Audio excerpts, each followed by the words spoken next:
ارشاد ہو رہا ہے قل اے میرے حبیب ان سے کہہ دو هل رأیتم ان اصبح ماؤکم غورا، تم نے دیکھا کہ میٹھا پانی کیسے غائب ہو گیا، فمن یأتیکم ماء معین بماء معین، بس اتنا بتا دو وہ کون ہے کہ جو اس میٹھے پانی کو دوبارہ لائے گا۔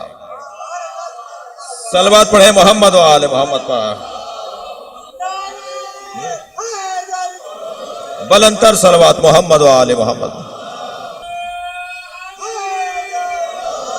امام زمانہ کے القاب میں ایک لقب ہے ماء معین۔ تم نے 11 میٹھے پانی جاتے دیکھے، اب بتاؤ کہ وہ کون ہے جو 12ویں پانی کو لے کر آئے؟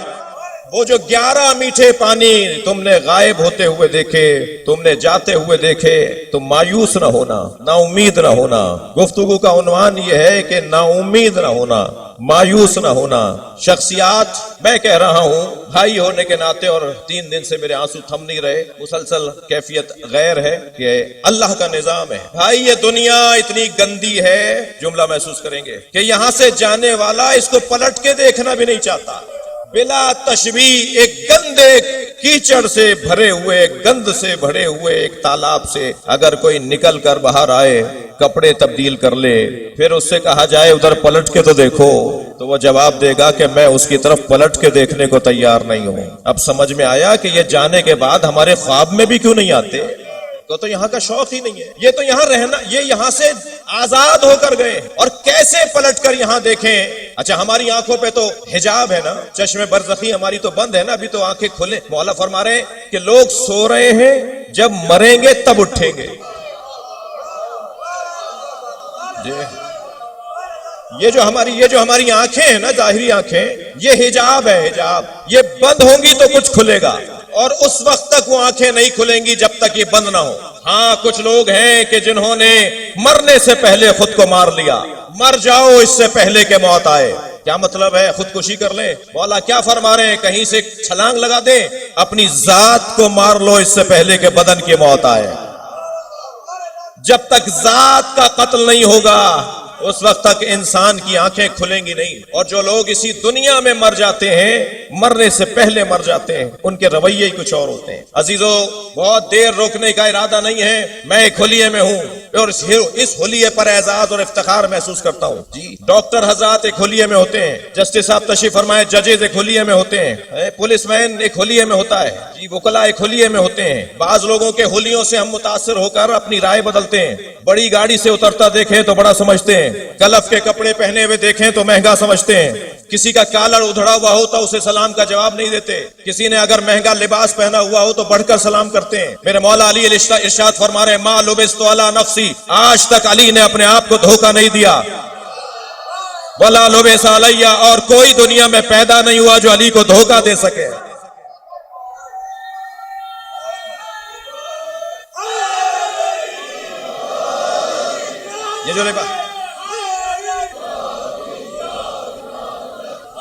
یہ جو میں اور آپ، ہم سب اس وقت لباس پہنے بیٹھے ہیں، جی سب کپڑے پہنے بیٹھے ہیں، کلر، رنگ، ڈیزائن، اسٹائل علیحدہ ہوگا، مگر سب ہم لباس پہنے بیٹھے ہیں۔ لباس عربی کا لفظ ہے جس کے 2 معنی میں ایک معنی ہے دھوکہ۔ سائیں تشریف رکھیے گا، ہم نے سب نے لباس پہنا ہوا ہے، اور لباس کا لغت میں 2 معنی میں ایک معنی ہے دھوکہ۔ ہمارا بچہ جب دنیا میں آتا ہے تو پہلا تحفہ دھوکہ، دنیا کا پہلا تحفہ دھوکہ، اسے لباس پہنایا جائے۔ لباس کی بنیاد پر فیصلے ہوتے ہیں معاشرے میں۔ خبردار لباس اور حلیہ معیار نہیں ہے۔ مجھے ایک جملہ کہنے دیجئے، دور بھی پیکنگ کا ہے، جس کی پیکنگ اچھی اس کی قیمت اچھی، لیکن نہیں، میں اور آپ جس مجلس میں بیٹھے ہیں وہاں اینک بدلوائی جاتی ہے، ہم جس فرش پہ بیٹھے ہیں وہاں دید تبدیل کروائی جاتی ہے، ہمیں وہ دکھایا جاتا ہے جو حسین دیکھتے ہیں۔ میں ایک جگہ سے گزر رہا تھا، رستے میں سانپ بیٹھا ہوا تھا، میرے بڑھتے ہوئے قدم رک گئے، میں سوچنے لگا موذی ہے، یہ سانپ موذی ہے، حملہ کرے گا۔ لوگوں نے دیکھ کر مجھ پہ تبصرے شروع کیے، مولانا کو دیکھو بڑی شجاعت کی باتیں کرتے ہیں، سانپ سے ڈر رہے ہیں۔ ابھی میں کھڑا سوچ رہا تھا کہ مجھے کیا کرنا چاہیے، برابر میں ایک بچہ آ کے کھڑا ہوا، کہنے لگا مولانا یہ پلاسٹک کا سانپ ہے۔ جب مجھے معلوم ہوا پلاسٹک کا سانپ ہے تو میں نے اسی پر پیر رکھا، اسے کچلتا ہوا چلا گیا۔ معلوم یہ ہوا جب حقائق روشن ہو جاتے ہیں تو اقدامات بھی تبدیل ہو جاتے ہیں۔